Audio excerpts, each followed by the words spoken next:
નમસ્કાર, world media ન્યૂઝમાં આપનું સ્વાગત છે। હું છું સભી શેખ। જોઈએ આજના નવા સમાચારો। અંકલેશ્વર નગરપાલિકાના દબાણ હટાવવાની કાર્યવાહીએ આજે ગરીબ શાકભાજી વિક્રેતા મહિલાઓનો આક્રોશ ભભૂકી ઉઠ્યો હતો। રોજીરોટી છીનવી લેનાર તંત્ર સામે હવે લડત આપનારની નારા વચ્ચે મહિલાઓએ નગરપાલિકા કચેરીમાં હલ્લાબોલ કરી ધરના પ્રદર્શન કર્યું હતું। સ્થિતિ એટલી ઉગ્ર બની હતી, આખરે પોલીસને દખલગીરી કરી મહિલાઓ અને આગેવાનોની અટકાયત કરવાની ફરજ પડી હતી। અંકલેશ્વર શહેરના શાક માર્કેટ વિસ્તારમાં વર્ષોથી શાકભાજી વેચીને પરિવારનું ગુજરાન ચલાવતી મહિલાઓ પર નગરપાલિકાની દબાણ હટાવવાની કાર્યવાહી વીજળી સમી તૂટી પડી હતી। વૈકલ્પિક વ્યવસ્થા કર્યા વગર રોજીરોટી પર તડાપ મારવામાં આવી રહી હોવાના આક્ષેપ સાથે મહિલાઓ મોટી સંખ્યામાં નગરપાલિકા કચેરીએ ઘસી આવી હતી અને તંત્ર સામે જોરદાર સૂત્રોચ્ચાર સાથે ધરના પર બેસી ગઈ હતી।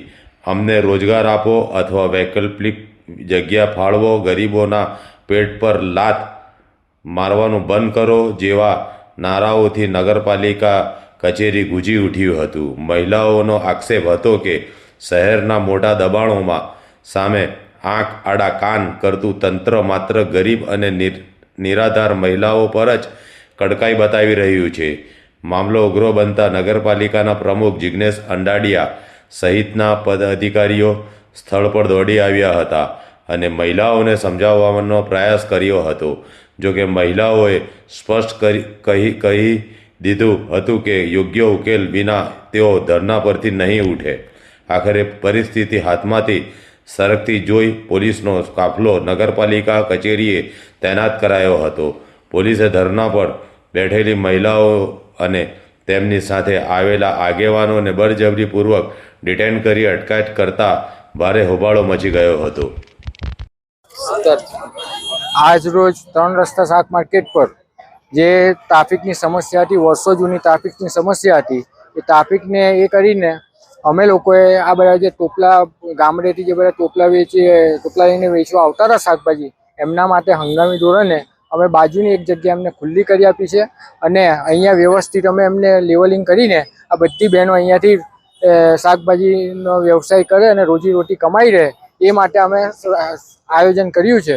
બીજું કે અહીંયા ગાડી બેઠક કરવાથી પાર્કિંગની જે સમસ્યા જે હતી તે અમારે જે અંદર પાર્કિંગ બનાવ્યું છે એમાં પાર્કિંગ થશે। આની સાથે જ અમે જે માર્કેટની બાજુમાંથી જે સંજયનગર બાજુ જતો જે રોડ હતો તે બી વર્ષો જૂનું બધા લારી ગલ્લા ને એ બધું હતું, એનું પણ આજ રોજ અમે ડિમોલિશન કર્યું છે। જે સ્થાનિક મહિલાઓ છે એમનું કેવું છે કે અમે આજુબાજુના ગામથી રોજગારી મેળવવા આવીએ છીએ, પરંતુ જે નગરપાલિકાની જગ્યા છે એમાં જે લગભગ બહારના એટલે પરપ્રાંતીય લોકો છે એમને નગરપાલિકા દ્વારા ફાળવી આપવામાં આવી, શું કહે? મારું એ તબક્કામાં બી મારું સર્વે ચાલી રહ્યું છે, એમાં પણ જે પણ કંઈ હશે તે રીતની કાર્યવાહી થશે ને હું મારી રીતે સર્વે કરાવીને એની બી આખી વિસ્તૃત માહિતી લઈને એમાં બી ટૂંક સમયમાં કાર્યવાહી કરવાની બાંહેધરી આપું છું। આજે તમે મારી જોડે જોઈ શકો છો કે આજે આ બધી બહેનો આંદોલન પર ઉતરી છે।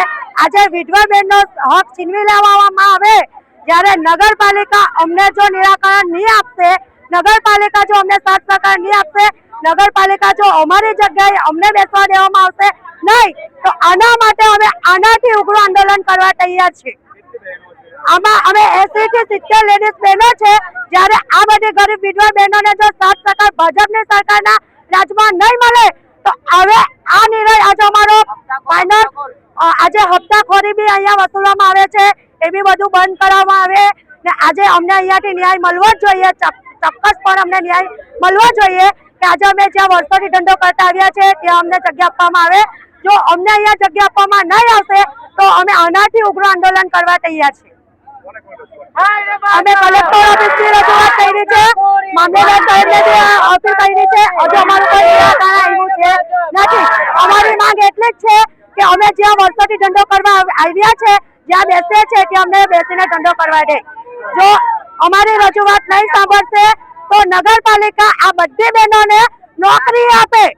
નગરપાલિકાની અંદર જો તાકાત હોય તો નગરપાલિકા બધી વિધવા બહેનોને 50,000 રૂપિયાની નોકરી આપે તો અમે કાલથી અમારા ઘરે બેસી જશું।